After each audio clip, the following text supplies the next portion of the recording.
Welcome to the Deep Dive, the show where we take a stack of sources and really unpack the most fascinating nuggets of knowledge just for you. Today we're plunging into a mystery that has captivated humanity for millennia, a silent testament to ancient ingenuity and, well, spiritual conviction.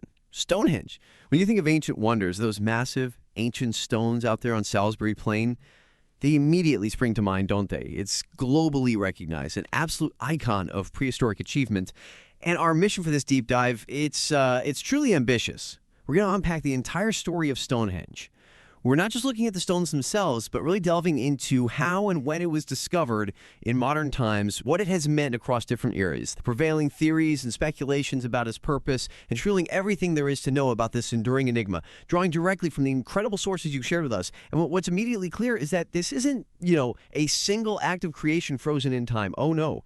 We're talking about an evolution, something spanning over 1,500 years, roughly from 3100 BCE right down to 1600 BCE. It's a testament to incredible long-term planning, multi-generational dedication, and, well, profound shifts in human society. And what's truly fascinating here, I think, is how modern archaeology has fundamentally shifted our paradigm, our whole way of looking at it.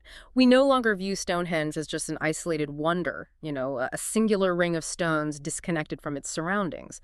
It's now understood as the ceremonial heart of a vast, interconnected ritual landscape. This means the central question has moved from the maybe rather simple, why were these stones placed here, to something much more profound. How did this central stone temple function within a wider sacred geography that profoundly linked the living, the dead, and even the cosmos? It transforms our understanding of the site completely. Right. And what's emerging from the latest research, it sounds like Stonehenge wasn't just one thing serving just a single purpose. Exactly. It was a remarkably multifaceted prehistoric temple, intricately encoding celestial movements, the sun, the moon.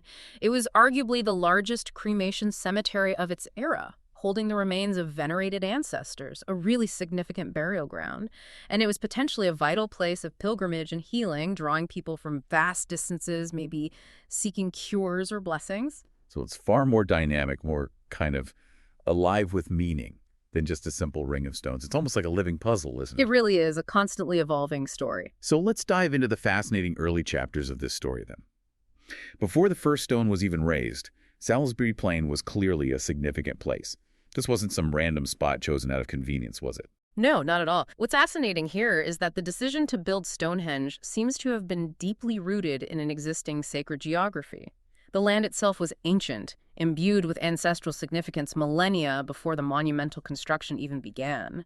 We can trace its importance way back, actually, to the Mesolithic period. That's between about 8,500 and 7,000 BCE. Archaeologists made this remarkable discovery beneath what was, believe it or not, a tourist car park. They found 4, possibly 5 large pits. These pits held massive pine posts, each about 3/4 of a meter in diameter. Huge. Wow, so we're talking about structures almost like ancient totem poles dating back nearly 10,000 years. Yeah. And nearly a meter wide each. That's huge, like building with tree trunks the size of small cars. Incredible. Precisely. Yeah, massive timbers. These posts suggest the location was already a persistent landmark for mobile hunter-gatherer communities back then. Imagine, much of southern England at that time was densely forested, just trees everywhere. But the chalk downland of Salisbury Plain might have been an unusually open landscape, a natural clearing. This would have made it a persistent natural gathering place for these early groups, kind of a beacon in the landscape. A known spot. A designated spot, yeah, a place of convergence long before anyone even conceived of lifting a stone there. And then the landscape started to transform even further with the arrival of the first farming communities, bringing a whole new relationship with the land, right? A different way of life. That's spot on. Around 4000 BCE, farming communities arrived from continental Europe. And this brought a profound transformation to the relationship between people and the land. A shift from mobile hunting to settled agriculture. And this area, already significant, became an even more crucial meeting point. We even have evidence of a feast site near the future location of Stonehenge, dating to around 3900 BCE. The archaeological record shows communities sharing both farmed beef and hunted venison, so it suggests a remarkable cultural interaction, a real coming together of different groups and traditions in this specific space. So even before the famous stone circles, this was a place for big gatherings and shared experiences, really forging community. Exactly. And it was during this early Neolithic period that the landscape truly began to be monumentalized in a more structured way. Around 3500 BCE, the Stonehenge cursus was built. Now, when we say cursus, we're talking about a colossal rectangular enclosure, nearly 3 kilometers long, that's almost 2 miles, and up to 150 meters wide. It's defined by a huge ditch and external banks, just vast. Its sheer scale and its precise east-west alignment strongly suggest it served as a ceremonial processional way, probably enshrining the passage of the sun across the sky. Like a ritual pathway. Exactly. The cursus, along with other nearby monuments, firmly established Salisbury Plain as a preeminent ritual center long before the henge of Stonehenge itself was even conceived. It was a place chosen and sanctified by previous generations, its significance deepening over centuries. And there's this fascinating idea about the land itself having a cosmic alignment, almost like nature had already laid out a kind of cosmic roadmap for them. Can you tell us a bit about that? This is a crucial insight, and it's quite profound, really. Recent investigations of the Stonehenge Avenue, that's the path connecting the stones to the River Avon, built much later, revealed something extraordinary.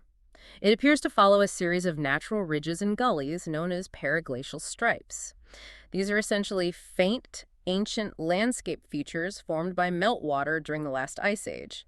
And purely by chance, these natural features align with the summer and winter solstices. Wow, so the builders weren't just imposing order on the landscape. They were actually discovering an existing harmony. They found it already there. That's the powerful implication. It's highly probable that Neolithic people recognized this natural alignment. They noticed it. They didn't impose a celestial order upon a random location. Rather, they identified a place where the Earth itself was already in harmony with the cosmos. That makes the choice of location so much more meaningful, doesn't it? Absolutely. It suggests that the monument's construction was an act of sanctifying a site already deemed powerful by nature and, likely, by the ancestors. This deep history of the land, this pre-existing sacred geography, laid the groundwork for the monument's extraordinary evolution over centuries. It ensured its deep connection to the spiritual beliefs of its builders right from the very beginning. This truly sets the stage for what many of us picture when we think of Stonehenge, the monumental age of stone. Yeah. But like you said, it wasn't built overnight or even in a single generation. It's a dynamic monument, built and altered for over 1,500 years. That's a span of some 100 generations. It's just incredible. That's not just a construction timeline. It's a testament to incredible foresight and multi-generational dedication. It tells us these ancient people weren't just building a monument, but literally evolving their sacred space alongside their changing society. You've hit the nail on the head. Radiocarbon dating combined with meticulous archaeological excavation, it allows us to see this incredibly complex construction history in distinct phases. Each phase reflects profound shifts in technology, ritual practice, and, well, social organization. It truly evolved from what was initially a simple earthwork into the sophisticated stone temple we recognize today, becoming more grand and intricate with each iteration. Imagine the shared knowledge, the continuous communal effort, and the intergenerational planning required to maintain such a project for over a millennium and a half. Staggering. Let's begin at the very inception of the monument itself, phase 1. What did that look like? What were the first steps? Okay, so that takes us to approximately 3100 to 3000 BCE. This was the construction of the first henge. Now, when we say henge, we're essentially talking about a monumental earthwork, typically a circular bank and ditch enclosure, which would have defined a sacred space. Using surprisingly primitive tools, primarily fashioned from deer antlers used as picks and the shoulder blades of oxen for shovels, the builders excavated a massive circular ditch, about 100 to 110 meters in diameter. The chalk they dug out was piled up to form an inner and an outer bank, and they left a large entrance to the northeast and a smaller one to the south. And what about those famous Aubrey holes? I hear they're named after someone, right? Were they part of this first phase? Yes, they were. Just inside the inner bank, a circle of 56 pits was dug with remarkable precision. These are indeed the Aubrey holes, named after the 17th century antiquarian John Aubrey who first documented them. While it was long debated what they were for, the current consensus, supported by recent excavation evidence, is that these pits initially held a circle of standing bluestones. This indicates they were transported from Wales at this very early stage of the monument's history. Wow, okay, so right from its inception, Stonehenge involved stones from far away, and it was also a place for the dead, correct? Yeah. That seems to be a key part of this first phase. Absolutely. And crucially, this first monument was primarily a place for the dead. It served as the largest known cremation cemetery in late Neolithic Britain. We have found the cremated human remains of at least 64 individuals, and archaeological estimates suggest a total of maybe 150 to 240 people were originally interred there. These burials, consisting of carefully prepared cremated bone, were concentrated in the ditch and, most notably, within and around those Aubrey holes. They were often placed in organic containers like bags or maybe baskets. That's a powerful and direct connection right there between the people buried there and these distant sacred stones they might have brought. It truly is. Isotopic analysis of these remains. That's a scientific technique that examines chemical signatures in bones to reveal where an individual lived, has revealed something fascinating. Many of the deceased did not spend their lives on Salisbury Plain. Their isotopic signatures were consistent with lives lived in Western Britain, specifically the region where the bluestones were quarried in the Preseli Hills, Wales. So the people who brought the stones were buried with them. That's the powerful link, yes. It suggests these were revered individuals, perhaps the very people who organized the quarrying and transport of the sacred bluestones, or maybe their direct descendants. They were laid to rest at the monumental site they had helped create, their very presence tying them to the sacred stones brought from their homeland. So following that initial groundbreaking construction, Yeah. what changes did the monument undergo in its next major iteration, phase 2? What happened next? Well, approximately 100 to 200 years after the initial construction, so between about 3000 and 2600 BCE, the monument was altered again, this time with the addition of timber structures. We find a series of post holes suggesting upright wooden posts, possibly supporting a roofed building, were erected in the center of the henge and also near its entrances.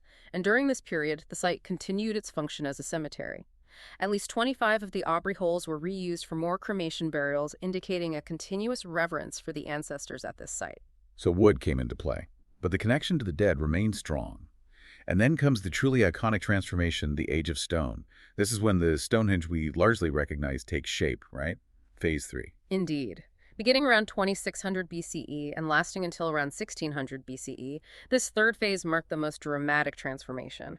This is when the colossal stone settings we see today were erected. It was an immense undertaking, starting around 2400 BCE with the transport and erection of the giant sarsen stones. Over 80 of these massive blocks, a type of incredibly hard silkrete sandstone, weighing between 25 and 50 tons each. 25 to 50 tons each. I mean, I struggled moving my fridge across the kitchen last weekend. The sheer relentless human will to move something that massive. It just boggles the modern mind, doesn't it? How on earth did they shape and place them? It truly does boggle the mind. These stones were brought from the Marlborough Downs, a journey of about 25 miles or 40 kilometers. That alone is incredible. Once on site, they were meticulously dressed into their final shape using heavy sarsen hammerstones. Pound, pound, pound. Then they were raised to form the iconic outer circle of 30 uprights, capped by a continuous ring of 30 horizontal lintels, and an inner horseshoe of 5 towering trilithons. Trilithons at the 2 uprights with one across the top. That's right, 2 uprights capped by a lintel. And this entire construction was a marvel of Neolithic engineering. They employed really sophisticated woodworking techniques, but applied them to stone. This included precisely cut mortise and tenon joints to lock the lintels onto the uprights. Think of like a sturdy peg fitting snugly into a hole, and tongue and groove joints to connect the lintels of the outer circle to one another, much like how wooden floorboards slot together perfectly. So almost like a giant ancient Lego set, but made of 50-ton blocks with carpentry skills applied to rock. That's amazing precision. A very precise and extremely labor-intensive Lego set, yes. Following the erection of the sarsens around 2400 to 2200 BCE, the smaller blue stones were repurposed, they got moved again. They were removed from their original positions in the Aubrey holes and rearranged into a new setting, likely forming a double arc or maybe a circle, positioned between the outer sarsen ring and the inner trilithon horseshoe. The large sandstone block we know as the altar stone was also placed at the heart of the monument during this time. And they weren't done with the bluestones yet, were they? It sounds like there was continuous redesign, constant tinkering. Not at all. Around 2300 BCE, the central bluestones were rearranged yet again into the configuration whose remnants are visible today, an outer circle and an inner oval or horseshoe shape. So, more changes. This period also saw the construction of the Great Ceremonial Avenue. This was a 3-kilometer-long earthwork consisting of parallel banks and ditches, which created a formal processional approach to Stonehenge, connecting it all the way to the River Avon and meticulously aligned with the axis of the solstices. That alignment keeps coming up. It's clearly vital. Absolutely. This level of precise alignment with the cosmos speaks volumes about their beliefs and their worldview. This sounds like a period of immense change, not just for the monument, but for the people and their culture, too, alongside all this building. It absolutely was. This period of monumental stone construction coincided with significant cultural shifts across Britain. New styles of beaker pottery, these beautifully decorated ceramics, and the vital knowledge of metalworking, specifically bronze, arrived in Britain from the continent. Big changes. Funerary practices shifted dramatically, too, from the communal cremation burials of the earlier phase to the interment of individuals in round bearers, often with rich grave goods that showcased personal status. Like the Amesbury archer, I've read about him. He came from far away, didn't he? Exactly. The nearby burial of the Amesbury archer, a man of high status who had traveled all the way from the region of the Alps, is a prime example of this new culture. The final acts of prehistoric construction at Stonehenge itself occurred around 1750 to 1500 BCE. That's when carvings depicting bronze axe heads and a few daggers were meticulously pecked onto the surfaces of several sarsen stones, perhaps as symbols of power or status in the new Bronze Age society. After about 1600 BCE, major communal construction at the site seems to cease, as society's focus shifted perhaps towards more individualistic pursuits and establishing vast field systems for agriculture. So the monument reflects these huge societal changes. Yes, this dynamic evolution over 1,500 years tells us so much about the changing beliefs and priorities of the people who built and revered it. A truly living monument through time. With that incredible saga of construction laid out, the immediate question shifts to the very essence of Stonehenge. The stones themselves, they are the true geological anomalies at the heart of its magnificence. Where did they actually come from, and how did people move them? The sheer scale of that effort across generations is just staggering to think about. This is where the scale of Neolithic ambition truly shines, and it's a story that, remarkably, continues to evolve with every new discovery.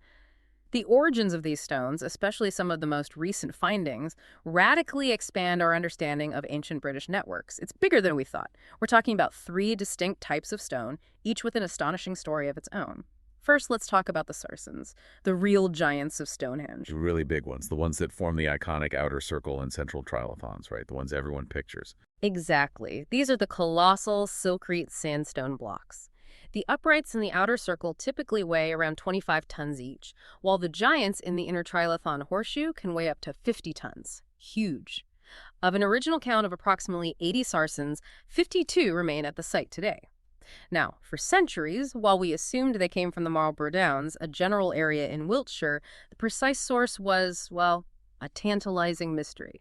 But there was a definitive breakthrough recently, wasn't there? Something about a core sample that got lost and found again. Absolutely, a brilliant bit of detective work, really. In 2020, a core sample, which had been drilled from Stone 58 during repair work way back in the 1950s and then was subsequently lost for decades, was finally returned to English heritage.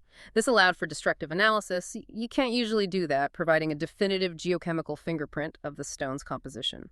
By comparing this fingerprint to sarsen outcrops across southern England, researchers were able to pinpoint the source with remarkable accuracy. It's a place called Westwoods, a specific area southwest of Marlborough, about 15 miles or 25 kilometers north of Stonehenge. Wow. So they nearly all came from one specific quarry. That implies incredible organization and a highly coordinated project, doesn't it? Not just grabbing random big rocks. It does. Further analysis revealed that 50 of the 52 sarsens at the monument share this identical chemical signature. This strongly indicates that the sarsen phase of construction was a single, highly organized project, with the builders selecting the largest and highest quality stones available from a preferred quarry. This was a centralized, massive undertaking, a true testament to the power and reach of the people of Wessex at the time. Okay, so that's the local giants sorted. And then there are the blue stones. These are the smaller, but maybe even more mysterious stones that traveled from much farther away, carrying their own unique story. Yes, the blue stones. It's a collective geological term for a variety of igneous and sedimentary rocks, things like spotted, dolerite, rhyolites, volcanic tuffs. They acquire a distinctive bluish hue when they're wet or freshly broken, hence the name. These stones, typically weighing between 2 and 5 tons each, form the inner settings of the monument. Much smaller than the sarsens, but still heavy. Their origin has been known since the 1920s, but modern science has refined the location with incredible precision. The Preseli Hills in Pembrokeshire, West Wales, that's a staggering journey of over 180 miles, or 290 kilometers. 180 miles. for stones weighing several tons each. Exactly. And specific quarries have even been identified, like Carncudog for the spotted dolerites and Craig Rosy-Phelan for some of the rhyolites, revealing the precise spots where these ancient people quarried the stone. That's already a mind-blowing journey for the bluestones. But I've heard whispers of an even more radical theory about their origins, something about them starting life somewhere else entirely. Can you shed some light on that? Ah, yes. This is truly astonishing, and it's one of the most exciting recent developments in Stonehenge archaeology. Really changes things. Recent archaeological work, particularly by Professor Mike Parker Pearson and his team, has led to the theory that the bluestones first formed a different monument altogether, back in Wales. At a site called Wan Mon in the Prisley Hills, archaeologists discovered a series of empty stone holes forming part of a dismantled stone circle. The diameter of the circle, the spacing of the stones, and a distinctive entrance alignment actually match features at Stonehenge. It's like a blueprint. A match. That's incredible. And here's the smoking gun, as they say.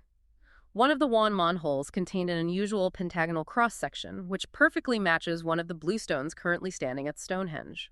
Radiocarbon dating shows that the Wan Mon circle was dismantled around 3000 BCE, precisely when bluestones first appear at Stonehenge in those Aubrey holes. So Stonehenge's first iteration was a second-hand monument, almost like a symbolic relocation of an entire sacred site. That's a truly audacious and frankly mind-boggling theory. What's the strongest, most undeniable piece of evidence that makes archaeologists confident enough to suggest something so radical that these stones were literally moved wholesale from another site? It's that combination, really. The precise dating aligning perfectly, the matching diameters and entrance features, and especially that unique pentagonal stone hole that perfectly fits a specific Stonehenge bluestone. It all points in one direction. It forms a very, very compelling argument. It suggests that Stonehenge's early phase wasn't just about bringing a type of stone, but about bringing a pre-existing sacred structure with them. The whole thing dismantled and moved. So the implication is maybe people migrating. That's the profound implication, yes. It suggests its stones were moved wholesale, perhaps by a migrating community, bringing their ancestral stones with them to establish a new ceremonial center on Salisbury Plain. This isn't just a geographical fact, it's a profound rewriting of history. It tells us that Neolithic Britain was far from isolated. Imagine people from Wales, maybe as a whole community, migrating eastward, bringing their most sacred stones to Salisbury Plain. This transforms Stonehenge from just a regional marvel into a truly pan-British endeavor, doesn't it? A monument that physically embodies the coming together of diverse communities across the entire island, uniting them through shared purpose and belief. Wow. And if that wasn't enough to make our heads spin, there's a brand new discovery about the altar stone. This just came out in 2024, right? Yeah. Adding yet another layer to this already complex geological puzzle. It did, yes, very recent, and it's a true paradigm shift. For about a century, the 6-ton altar stone, that's the massive slab of micaceous sandstone right at the heart of the monument, it was just grouped with the bluestones, and assumed to have come from Wales. Seemed logical. However, groundbreaking research published this year, 2024, used advanced geochemical analysis. They dated these tiny mineral grains within the stone called detrital zircons. This created a unique geological fingerprint. And this fingerprint did not match any source in Wales or indeed anywhere in England. Well, where did it match? Astonishingly, it definitively matched rocks from the Orcadian Basin in northeast Scotland. Scotland, that's mind-blowing. That's like bringing a piece of the far north of Britain all the way down to Salisbury Plain. Yeah. This fundamentally changes our understanding of prehistoric connectivity, doesn't it? It absolutely does. This astonishing discovery radically expands the geographical reach of Stonehenge. It implies a level of interregional connection, trade, and social organization in Neolithic Britain far greater than we previously imagined. This isn't just a geographical fact, it's another profound rewriting of history. It tells us Neolithic Britain was not isolated. Imagine people from Scotland, perhaps traveling by sea, bringing a sacred stone all that way to Salisbury Plain. This really reinforces Stonehenge as a truly pan-British endeavor. A monument physically embodying the coming together of diverse communities from across the entire island, uniting them through shared purpose and belief. So a monument of unification. Exactly. The construction of Stonehenge can now be seen as this monumental act of unification, bringing together symbolic materials from all across the island. You've got the local power of Wessex, represented by the Sarsens, an ancestral connection to the west embodied in the Welsh bluestones, and now a sacred link to the far north in the Scottish altar stone. So we've covered where they came from: Wales, Scotland, local Wiltshire. Now for the other huge question. How did they actually move these massive stones and then stand them up? There used to be theories about glaciers moving the bluestones, didn't there? Was that ever credible? Yes, that was an early theory. It proposed that the bluestones were not transported by humans at all, but were carried to Salisbury Plain as glacial erratics by ice sheets during the Ice Age. Made sense in some ways. However, this theory has been pretty completely discredited by modern archaeological and geological research. There's a complete lack of other glacial deposits in the area, which you'd expect. And most importantly, archaeologists have found direct evidence of human quarrying activity at the Welsh sites. They've found stone tools, artificial loading platforms, even charcoal dated precisely to the time of the stone's extraction. This wasn't nature's work, it was definitely human will. Okay, so it really was immense human effort. How do they think they did it, these ancient engineers? What are the main theories? Well, the consensus is that it was through immense, sustained human effort, likely involving hundreds, if not thousands, of people over long periods. While the exact methods remain unknown and are still debated, it's likely the stones were hauled on wooden sledges. These sledges may have been moved over a series of rollers, or perhaps on a track lubricated with animal fat to reduce friction. The discovery of the bluestone quarries on the northern side of the Presley Hills actually makes a long overland route seem more probable than a sea journey, which would have required dragging them over the hills to the south coast first. Just imagining that. The communal effort, maybe chanting, the coordination, the sheer brute force required for miles upon miles. It's staggering, and once they got them there, the act of standing them up and placing the lintels must have been another engineering feat entirely. It's one thing to drag them across the land, quite another to lift them vertically into place. Yeah, how do you get a 50-ton stone upright, let alone put another one on top? Right. So to raise the uprights, the builders probably would have dug a large pit with one sloping side. The stone was then slid into the pit and carefully hauled into a vertical position using plant fiber ropes, sheer manpower, and likely timber A-frame levers. Then the pit would be securely packed with rubble to stabilize it. Very carefully done. To place the heavy lintels on top of the uprights, it's theorized that either a massive timber scaffold or crib was slowly built up underneath the stone layer by layer, allowing the lintel to be gradually pushed or pulled into place. Or maybe a huge earthen or timber ramp could have been constructed to haul the lintel up into place at the correct height. Both sound like immense work. Immense. And the final dressing of the stones on site reveals an unparalleled level of craftsmanship. The sarcens were meticulously shaped with stone mauls, and the builders used those sophisticated mortise and tenon and tongue and groove joints to ensure the lintels locked together securely. That technique, as we said, borrowed directly from advanced carpentry, but executed on a monumental scale in solid rock. It truly was an astonishing combination of brute force, ingenuity, and precision, showcasing a master-level understanding of materials and mechanics. Just incredible. Okay, this is where the story gets even bigger, isn't it? You can't truly understand Stonehenge by just looking at the stone circle in isolation. It was the sacred centerpiece of a vast, dynamic ritual landscape, a sprawling, ancient complex. Absolutely. That's the key shift in thinking. The prevailing interpretation, championed by Professor Mike Parker Pearson and the Stonehenge Riverside Project, posits that this entire landscape was a physical manifestation of a Neolithic cosmology, essentially a map of their worldview structured around a profound duality, a split between the domain of the living and the realm of the ancestors. It's an incredibly compelling idea when you see the evidence. Where was the domain of the living in this grand scheme? Where did people live and gather for their daily lives and celebrations, the non-funerary stuff? Okay, so about 2 miles or 3 kilometers northeast of Stonehenge lies Durrington Walls. This is the largest known henge monument in the United Kingdom, enclosing an enormous area of over 17 hectares that's bigger than most modern theme parks. It's vast. Excavations here have revealed a world starkly different from Stonehenge. Instead of stone, the primary building material was timber, which you could see as a transient living material. The site contained the remains of a large Neolithic village, with the floors of numerous houses preserved beneath the henge bank, suggesting a substantial, bustling community lived there, at least seasonally. And this is where all the feasting took place, right? The heart of their communal life, the big parties. Precisely. Middens, basically ancient rubbish dumps, were found filled with enormous quantities of animal bones, predominantly pig and cattle, and tons of pottery shards. This provides clear evidence of massive organized feasts. Analysis of the pig teeth is fascinating. It shows that most animals were slaughtered at about 9 months of age. given a spring birth for pigs that points directly to these feasts taking place at midwinter, perfectly coinciding with the winter solstice. So not just random feasting. No, this wasn't just a casual barbecue. It was a huge, planned communal event timed to the cosmos. So a huge midwinter celebration. And there were timber monuments there too, kind of mirroring Stonehenge, but in wood. Yes, at the heart of Durrington Walls were large timber monuments, including the Southern Circle, which actually shared the solstitial alignment of Stonehenge, another connection. A wide ceremonial avenue connected the settlement down to the River Avon. And then, in 2020, there was that stunning discovery that further expanded the scale of this site.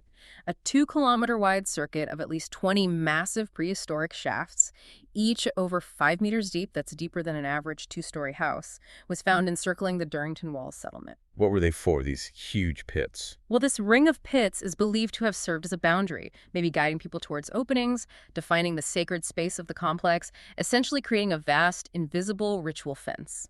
Nearby is also Woodhenge, a smaller but contemporary monument from about 2500 BCE, consisting of 6 concentric ovals of timber posts, also aligned with the summer solstice sunrise. So the entire Durrington Walls complex, with its wood settlement and feasting, was the domain of the living, a vibrant place for life rituals.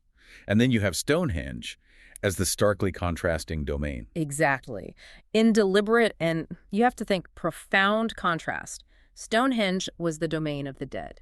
It was built of stone, a material representing permanence, eternity, and the enduring presence of ancestors.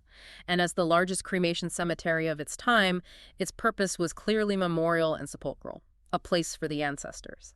And it had its own formal processional way, the Stonehenge Avenue, linking the stone circle down to the River Avon, mirroring the avenue at Durrington Walls. And the River Avon itself then became the crucial, almost symbolic link between these two worlds. You mentioned a kind of prehistoric river Styx earlier. That's right. The parallel avenues strongly suggest a ritual journey or procession. The layout implies movement. People would perhaps gather to feast among the living at Durrington Walls, then process down its avenue to the river. From there, they might travel along the water, maybe in boats, before moving up the Stonehenge Avenue to enter the stone realm of the ancestors. In this interpretation, the river acts as a liminal zone, a threshold, a conduit between the world of the living and the world of the dead. Essentially, yes, a prehistoric equivalent of the river Styx. It truly is fascinating, isn't it? It's easy to dismiss these ancient beliefs as simplistic, but when you see the physical manifestation of their cosmology in such detail, a literal map of life and death, you realize just how sophisticated their spiritual world must have been. It makes you wonder what our own modern equivalents of such ritual landscapes are. It does. That structured opposition, timber versus stone, feasting versus burial, settlement versus memorial, sounds far too deliberate to be just coincidence. It feels like a grand, thought-out design. It absolutely feels like it. Yeah, this suggests that the entire landscape was a meticulously designed cosmological map. Participating in ceremonies here was not a passive act. It involved physically moving through a symbolic geography, a ritual theater where foundational beliefs about life, death, the ancestors, and the afterlife were performed, experienced, and reinforced. The landscape itself was the medium for the message, making the entire World Heritage Site a single integrated artifact of immense cultural and spiritual power. It's a profound insight into their worldview.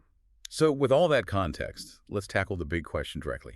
Why was it built? After centuries of debate, from wild tales of wizards to actual giants, modern archaeology has focused on 3 primary evidence-based interpretations. But perhaps the real answer is more complex than just a single purpose. It wasn't just one thing. Precisely, I think that's key. For its Neolithic builders, these roles were almost certainly inseparable facets of a single, powerful cosmology. They didn't neatly box things up like we do. The monument's significance likely evolved over its long history, creating a multi-purpose sacred site that adapted to changing needs and beliefs. The modern debate over a singular purpose is really a modern analytical construct, I think, imposed on a much more fluid ancient reality. Okay, let's start with the most widely accepted idea then, that it was an astronomical observatory or a prehistoric temple. What's the core evidence for that? What makes us so sure about the astronomy? Well, the most visually striking and empirically verifiable feature of Stonehenge is its precise alignment with the movements of the sun. It's undeniable. The entire layout of the main stone phase is oriented along the solstitial axis, marking the summer and winter solstices. For example, if you stand in the center of the circle, the rising sun on the summer solstice appears directly over the outlying heel stone, marking the longest day of the year. A clear marker. Conversely, the setting sun on the winter solstice would have been perfectly framed between the uprights of the tallest central chilophon, sinking down over the altar stone, marking the shortest day. This alignment is clearly not accidental. Laser surveys have even shown that the stones framing this solstitial axis were the most carefully shaped and dressed, with perfectly vertical sides designed to precisely frame the sun's movement.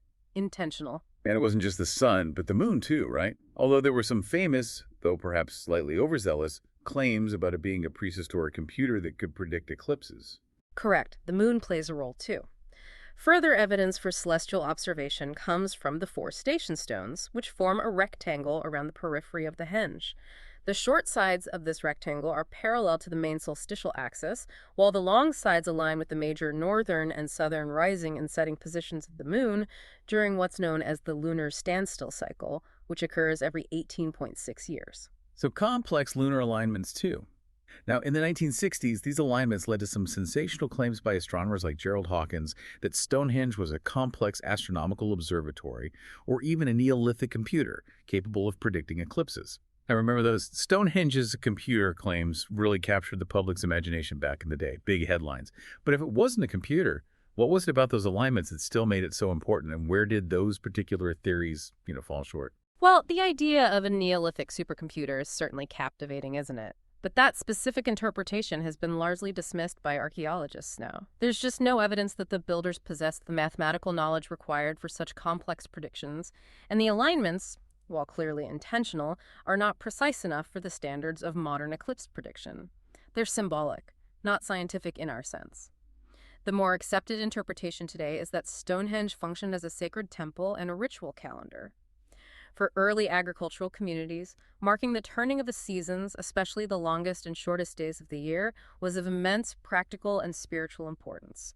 For planting, harvesting, for communal gatherings, the solstices likely marked key moments for ceremony, feasting, and honoring the gods or ancestors. Like those midwinter feasts at Durrington Walls you mentioned. Exactly. Evidence from feasting debris at nearby Durrington Walls strongly suggests that midwinter was a particularly important time of gathering, perhaps to celebrate the symbolic death and rebirth of the sun, which is crucial for a farming society waiting for spring. So it was more a sacred calendar, a way of marking time and gathering, rather than a scientific instrument for advanced calculations. What about its function as a burial ground?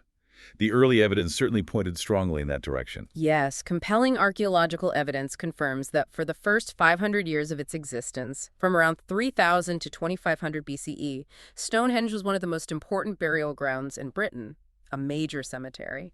It is the largest known late Neolithic cemetery on the island, with excavations revealing the cremated remains of at least 64 individuals, and estimates suggesting a total of maybe 150 to 240 people were originally interred there.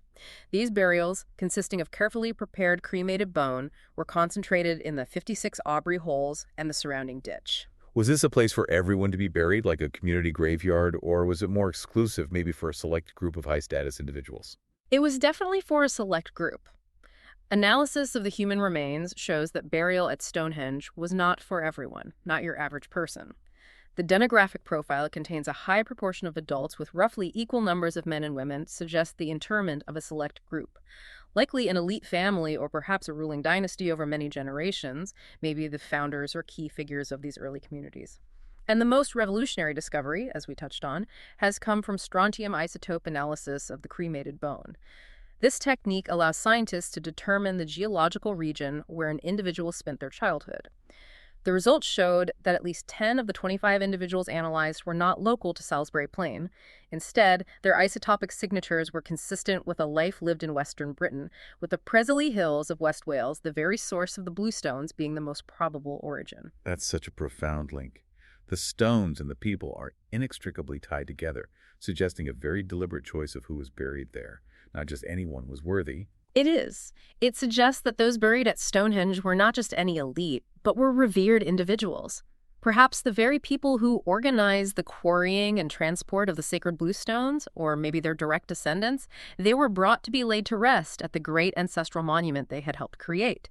It ties the monumental effort directly to the individuals it commemorated. And then there's a third major theory, one that seems almost softer, more focused on human need, that it was a center for healing. That seems almost contradictory to a burial ground, doesn't it? Life and death, mixed. Not necessarily, especially in ancient cosmologies, where health, well-being, and the afterlife were often deeply intertwined. These concepts weren't always separate. This theory proposes that Stonehenge was a place of healing, a kind of prehistoric Lourdes, if you like, where people traveled in search of cures from the magical powers of the stones. The evidence for this is multifaceted. Firstly, an unusual number of the skeletons buried in and around the monument show signs of severe illness or debilitating physical injury, people who are clearly unwell. The famous Amesbury archer, buried nearby around 2300 BCE, suffered from a crippling knee injury and a painful dental abscess that had eaten away part of his jawbone, causing, you imagine, immense pain. Isotope analysis reveals that he and many other such individuals found nearby were not local, but were travelers from distant lands, including the region of the European Alps. So people were traveling vast distances, maybe hundreds of miles, to get there, possibly seeking a cure for their ailments, making pilgrimage for health. That's certainly one compelling interpretation, yes. And secondly, there's direct physical evidence related to the bluestones themselves. Archaeologists have found an inordinate number of bluestone chippings at the site, far, far more than would be expected just from the initial shaping of the stones when they arrived. This suggests that for centuries, visitors were deliberately flaking off small pieces of the bluestones, likely to take away as protective talismans or healing amulets, believing they carried the power of the monument. Like taking a souvenir with healing powers. Exactly. And this practice is further supported by folklore, first recorded way later in the 12th century by Geoffrey of Monmouth, which explicitly describes the stones as possessing curative properties that could be activated by washing them with water and using the water for healing. This belief may even stem from the source of the stones themselves. The Preseli Hills, the bluestone source, are known for their numerous sacred springs and healing wells, which were revered for millennia. The builders may well have believed the stones carried this inherent healing power with them from their ancestral homeland all the way to Salisbury Plain. So it wasn't just an observatory or just a cemetery or just a healing center, but potentially all three wrapped into one complex whole, evolving over time. Precisely. I think these three purposes were not separate, but deeply interconnected facets of a single comprehensive worldview. The monument was a temple where the power of the ancestors, honored through burial, the power of the cosmos, marked by the solstices, and the power of the earth, perhaps channeled through the healing stones, all converged. It was a place where people came to connect with the divine and ancestral realms to ensure the well-being of their community, for health, the harvest, for successful seasons, and for a prosperous afterlife. It was a sacred place precisely because it was all of these things at once, adapting to the changing spiritual and practical needs of the people over centuries. It's amazing. The story of Stonehenge doesn't end with its construction, does it? Its cultural significance has constantly evolved. It's like this vast, enigmatic canvas onto which every age has projected its own beliefs and understanding. You said it acts as a cultural mirror. It truly does, yeah. Reflecting Britain's changing face over the last millennia and more, from a forgotten pagan temple to a global icon, its journey reveals as much about us, the interpreters, as it does about the monument itself. For much of the Middle Ages, for example, precise knowledge of Stonehenge's true origins and builders was lost. Its creation was explained through myth and legend, most famously by the 12th century cleric Geoffrey of Monmouth in his influential work, Historia Regum Britannia, which was a sort of pseudo-historical account of British history. Ah, the Merlin story. The one where he magics the stones across the sea from Ireland. That really grabbed people's imaginations, didn't it? Became the story for ages. Indeed. Geoffrey wove Stonehenge right into the fabric of Arthurian legend, claiming it wasn't built by human hands, but magically transported from Ireland by the wizard Merlin. In his telling, the stones, originally called the Giant's Dance, were erected on Salisbury Plain as a solemn memorial to 460 British lords treacherously slain by Saxleys. This tale, which also claimed that both King Aurelius Ambrosius and Uther Pendragon, King Arthur's father, were buried there, provided a foundational myth for Britain grappling with its identity after the Norman conquest. It cemented an association with magic, royalty, and a heroic mythical past that would linger for centuries, really shaping how people viewed the monument. Then we move into the age of antiquarians, where people started trying to figure it out more scientifically, or at least more systematically, though not always accurately. John Aubrey comes to mind. Yes, the 17th century marked a crucial shift towards more empirical inquiry. The antiquarian John Aubrey was the first to conduct a systematic study. He correctly identified the 56 pits that now bear his name, the Aubrey Holes, way back in 1666. And he astutely concluded that the monument must have been built by native Britons. That was a significant step forward, dismissing earlier theories that Romans or Danes were responsible, getting closer to the truth.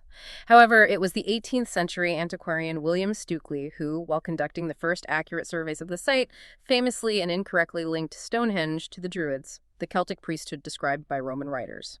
And that connection, even though it's chronologically impossible that Druids came much, much later, has really stuck in the public imagination, hasn't it? It's still one of the most common misconceptions you hear. It absolutely has. Stukeley saw Stonehenge as this grand temple of an ancient British religion, an idea that, despite being chronologically impossible, the Druids emerged over 1,000 years after Stonehenge's final phase of construction, proved immensely popular. And it has remained stubbornly fixed in the public imagination even to this day. It speaks to a human desire, perhaps, to connect such powerful places with known, if romanticized, historical figures. And the Romantics got a hold of it in the 19th century, didn't they? Fascinated by its raw power and the sense of deep time it evoked, the mystery of it all. Absolutely. In the 19th century, Stonehenge became a potent symbol for the Romantic movement. Artists like John Constable and J.M.W. Turner depicted it in their iconic paintings. And writers such as William Wordsworth and Thomas Hardy wrote about its captivating, mysterious power. The monument, often depicted alone within the vast, desolate landscape of Salisbury Plain, was the perfect embodiment of the philosophical concept of the sublime, that aesthetic quality that inspires awe, maybe terror, and a sense of overwhelming power transcending ordinary beauty. For the Romantics, Stonehenge wasn't a place for scientific measurement, but for profound emotional experience, a powerful link to a deep, elemental, and pre-Christian British past, a connection to some kind of ancient wisdom. And how has its legacy continued into the modern era, where it's both a high-tech research site and this huge national symbol at the same time? It wears many hats now. It really does. The 20th century saw Stonehenge transition into its modern, multifaceted role. It's a site of rigorous scientific investigation, a place of spiritual pilgrimage, and a powerful symbol used in national branding. After centuries of damage and neglect, visitors commonly chipped off pieces for souvenirs. The monument was gifted to the nation in 1918 by a local landowner, Cecil Chubb. Generous gift. It is now managed by English Heritage, with the surrounding lands under the care of the National Trust. And major conservation and restoration campaigns were undertaken throughout the 20th century to stabilize the stones and protect them for future generations. So it's both a high-tech research site, constantly revealing secrets, and a powerful national symbol. That's a fascinating duality, isn't it? Precisely. Today, Stonehenge exists in this state of fascinating duality. It is a world-leading archaeological research site where cutting-edge techniques and new discoveries continue to rewrite its history almost yearly, it seems. Simultaneously, it has become a ubiquitous symbol of British identity and heritage. Its iconic silhouette used to sell everything from tourism to high fashion, appearing on countless postcards and advertisements. You see it everywhere. It has been featured in films, music, and television, from the mockumentary This Is Spinal Tap, where a miniature Stonehenge is accidentally delivered on stage, to episodes of Doctor Who and countless other cultural touchstones. It also remains a living temple, a place of profound spiritual importance for modern Druids and pagans. They gather in their thousands to celebrate the summer and winter solstices, continuing a tradition of celestial reverence that connects them directly back, in spirit at least, to the monument's original purpose. So this constant reinterpretation is key to its power. I think so. As a mythical memorial, a Druidic temple, a romantic ruin, a scientific puzzle, a national brand, and a sacred space, this constant reimagining is the key to its enduring power. Its ambiguity allows it to be endlessly remade in the image of those who gaze upon it. Truly a mirror of changing human perceptions over time. When you look at Stonehenge, it feels absolutely unique, and in many ways it truly is. But it also belongs to a broader European tradition of megalithic construction, building with giant stones. How does it stack up against other ancient wonders? What makes it so extraordinary in that wider context? Yeah, this comparative analysis is crucial because it really highlights what makes Stonehenge so extraordinary. It wasn't the oldest or the largest megalithic structure, not by a long shot, but it was an unparalleled synthesis of different megalithic concepts and technologies. It kind of took ideas from across the continent and refined them, took them to another level. Let's start with maybe Newgrange in Ireland. That dates to about 3200 BCE, which is centuries older than Stonehenge's main stone phases. That's the famous passage tomb in the Brunabon complex, right? Yeah. The one with the sun shining right down the passage into the chamber at winter solstice. Amazing feat. Exactly. Newgrange is a massive circular passage tomb, or cairn, a huge mound of earth and stone. Like Stonehenge, it demonstrates a sophisticated understanding of astronomy. Its most famous feature is that 19-meter-long inner passage that leads to a cruciform burial chamber. On the days around the winter solstice, and only then, a narrow beam of sunlight penetrates a special roof box opening above the entrance, traveling the full length of the passage to spectacularly illuminate the chamber for about 17 minutes. It's a breathtaking display of ancient engineering and astronomical knowledge. Truly remarkable. So, a similar astronomical alignment, but a very different experience. Newgrange is an enclosed space. It's a tomb, while Stonehenge is open to the sky, more of a temple space. That's the key difference in form and function, yes. While both monuments share a precise solstitial alignment, Newgrange is primarily an enclosed tomb. It's a mound of earth and stone designed to house the dead, with its astronomical phenomenon occurring internally, visible only to a select few within the chamber. Very intimate. Stonehenge is open-air, freestanding stone circle, whose alignments are experienced externally by framing celestial events on the horizon, likely for a larger gathered community. Much more public. Newgrange is also renowned for its extensive and intricate megalithic art, these abstract spirals, chevrons, and lozenges carved into its curbstones. That's a feature largely absent at Stonehenge, save for those later Bronze Age axe carvings. Different artistic focus. And what about the Karnak alignments in France? They're just rows and rows and rows of stones, aren't they? Stretching for miles. Very different again. They are, and they are enormous. The Karnak complex in Brittany, France, is another monument that predates Stonehenge, with construction beginning perhaps as early as 4500 BCE and continuing to 3300 BCE. It dwarfs Stonehenge in sheer scale of numbers. It is the largest collection of megalithic standing stones in the world, comprising some 3,000 individual stones, or menhirs, arranged in long, parallel rows alignments that stretch for several kilometers across the landscape. Imagine seeing that, horizon to horizon, just stones. So massive in quantity, but how do they compare in terms of craftsmanship or architectural purpose with Stonehenge? Are they carefully shaped like the Sarsens? No, the key differences are profound there. The Karnak stones are almost entirely unworked. They're rough pillars of local granite, erected pretty much as they were found with minimal shaping. Stonehenge's Sarsens, by contrast, were meticulously shaped, dressed, and fitted with complex carpentry-inspired joints.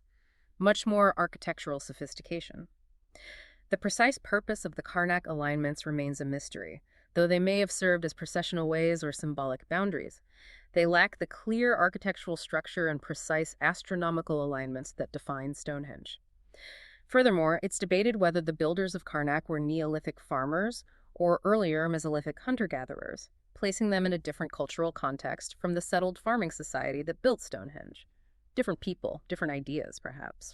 So Stonehenge truly represents a unique synthesis, taking ideas from different places and combining them, evolving them into something new and maybe more sophisticated in its own way. Exactly. I think this comparison reveals that the true genius of Stonehenge lies in its unique fusion of megalithic traditions.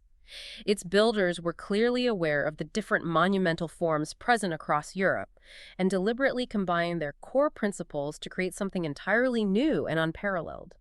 From the tradition of passage tombs like Newgrange, they took the concept of precise astronomical alignment, but they externalized it, creating an open-air temple rather than an enclosed tomb. From the tradition of stone rows, like Karnak, they took the idea of monumental scale and processional avenues, but focused the effort on a smaller number of stones, prioritizing engineering and refinement over sheer quantity. Quality over quantity, perhaps, and crucially from their own local tradition of sophisticated timber construction, as seen at Woodhenge and Durrington Walls, they took the principles of advanced architectural sophistication. Applying wood techniques to stone. Right. The use of mortise and tenon and tongue and groove joints is a technique borrowed directly from carpentry, indicating a transfer of woodworking skill to stone. The builders of Stonehenge were not just masons. They were applying the logic of woodworking to solid rock on an unprecedented and monumental scale. So Stonehenge truly represents a culmination of Neolithic knowledge. It synthesizes astronomical precision, grand scale, and architectural ingenuity through massive, dressed, heroically transported stones, making it unparalleled in the entire European megalithic tradition. It's just amazing how much we now know about Stonehenge, yet it remains shrouded in mystery. It's definitely not a cold case, is it? The story's still being written with new discoveries emerging all the time. Far from it. No, it's an incredibly dynamic field of research. New technologies and interdisciplinary collaborations are providing revolutionary answers while simultaneously opening up entirely new avenues of inquiry. New questions pop up with every answer. We now have a solid foundation of established facts, though, that paint a rich picture. So let's quickly summarize what we do know, the firm conclusions that decades of rigorous archaeology have given us. The bedrock facts. Okay. We know Stonehenge was a multi-phase project constructed over 1,500 years by different cultural groups, beginning with a henge and cemetery around 3100 BCE and culminating in the Great Stone Circle around 2500 BCE. Long history. We know the precise geological origins of its stones are largely confirmed. The Sarsens were sourced from Westwoods in Wiltshire, the bluestones were quarried in the Preseli Hills of Wales and likely first formed a monument there, and the central altar stone was transported all the way from the Arcadian Basin in northeast Scotland. Astonishing reach. We also know it was a multifunctional sacred site, serving as a temple aligned with the solstices, a burial ground for a high-status lineage with profound connections to Wales, and potentially a pilgrimage center for healing. And finally, we understand it was the stone-built ancestral heart of a vast ritual landscape, standing in symbolic opposition to the timber-built feasting complex for the living at Durrington Walls. That duality seems key. That's an incredible amount of knowledge, a real testament to decades of rigorous archaeology. It paints such a vivid picture. But even with all these answers, Stonehenge, true to form, still holds its cards close. What are those deep, lingering questions that keep archaeologists up at night? What are the enduring mysteries that still puzzle them? Oh, plenty. Despite these advances, fundamental questions remain, driving the next generation of Stonehenge scholarship. The ultimate why remains elusive. Why this specific spot on Salisbury Plain? While the natural solstitial alignment offers a crucial clue, the deeper spiritual meaning and precise beliefs are still lost to time. We can't read their minds. And why were these specific stones from Wales and even Scotland so important that communities undertook such monumental efforts to transport them? What precise beliefs and rituals truly animated this space? We have interpretations, strong ones, but the exact intent is still veiled. And the practical how? We have theories, detailed ones, but no definitive film footage, right? It's one thing to theorize how they moved them, another to know for sure how a whole society organized it. Exactly. The logistical how of exact transport and erection methods remains theoretical. Educated guesses, but still guesses. How was a pan-British labor force capable of moving 50-ton Sarsens and transporting the altar stone over 700 kilometers by land and sea, organized and sustained in a pre-literate, pre-state society? That's a massive organizational and sociological question that speaks to forms of power and cooperation we can barely comprehend today. We also have literal missing pieces. Where did the two foreign Sarsen stones, the ones which do not match the Westwood source, come from? Still a mystery. Was the outer Sarsen circle ever fully completed, or was it left unfinished? Debate still rages. And what further secrets do the thousands of unexcavated burials surrounding Stonehenge still hold about the people themselves? So much more to find. So the research continues, propelled by new technologies, meaning the story is still very much evolving. It's not a closed book. Indeed. The future of Stonehenge research lies in the integration of cutting-edge technology with traditional archaeology. That's the key now. Non-invasive techniques like ground-penetrating radar, magnetic survey, and LiDAR will continue to map the hidden landscape without disturbing it, revealing monuments and settlements we don't even know exist yet. There's likely more out there. Advanced scientific analyses are proving revolutionary, like the geochemical fingerprinting that sourced the Sarsens and the altar stone, and ancient DNA analysis, which is revealing the genetic history and family relationships of those buried at the site. We're getting to know the people. That's incredible, like meeting them almost. It feels like it sometimes. These techniques will provide ever more detailed insights into the people themselves. Furthermore, a wealth of information remains locked in museum collections and excavation archives from the last century, which can now be reanalyzed with these powerful new methods, yielding fresh perspectives on old data. It sounds like we're in a golden age of Stonehenge discovery, with the past continuing to surprise us, even after all this time. We truly are. The pace of discovery is accelerating. The confirmation of the Westwood Sarsen source in 2020, the discovery of the Durrington pits in 2020, and the paradigm-shifting identification of the altar-stone Scottish origin in 2024. These are not minor adjustments, but fundamental revisions to the story of Stonehenge, all occurring in very recent years. It's exciting. Ongoing research is refining our understanding of the monument's lunar and solar alignments, with a particular focus on the current major lunar standstill period, allowing us perhaps to see it with the same cosmic understanding its builders had. The greatest insight of all may be that Stonehenge is not just a relic of a distant, unknowable past. It is a living puzzle, a perpetual frontier of discovery whose ability to yield new secrets ensures its relevance for generations to come. As we wrap up this deep dive, it really makes you pause. Take a moment to consider the sheer scale of ambition, belief, and cooperation that Stonehenge represents, stretching across millennia. What does it tell us about the fundamental human desire to connect with the cosmos, to honor ancestors, to establish a sense of place and belonging, and even to seek healing and well-being? These seem like timeless human needs. They really do. And maybe think about how much we, even in our high-tech world, still depend on observation, collaboration, and our own understanding of the natural world, just like the builders of Stonehenge did in their own way. What monumental legacies are we building today, intentionally or unintentionally, that will mystify future generations, prompting them to ask, why this spot? How did they do it? And what on earth did it all mean? Makes you think, doesn't it?